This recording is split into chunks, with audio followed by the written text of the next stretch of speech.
Ibig sabihin, lumalabas na planado ang pagpapakalat ng video para makapanira kay PBBM.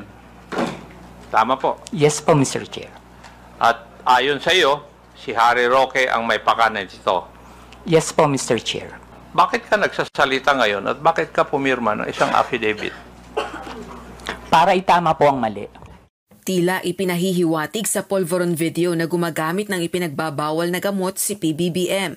Subalit iginiit na ng ilang law enforcement agencies na peke ang video at nilikha umano gamit ang artificial intelligence o AI. Ayon pa kay Cunanan, sinabi umano ni Attorney Roque na magaling itong magpabagsak ng gobyerno. Sabi ko daw sa Hong Kong, ako'y may kakayahang magpabagsak ng gobyerno. Well, nakakatawa naman yan kasi nga, una-una, wala naman akong kahit isang baril. Okay? Wala naman akong sinabi na kinakailangan tayo gumamit ang dahas. No? Yes. Kung ang sinasabi niya ay itong video ito, kung merong video ito, ay itong magpapatubad sa gobyerno, hindi ako magpapatubad ng gobyerno. Kung hindi, yung Marcos Jr. na pumayag na siya ay makunan habang siya ay humihit-hit. Yan ang magpapatumba ng gobyerno, hindi ako.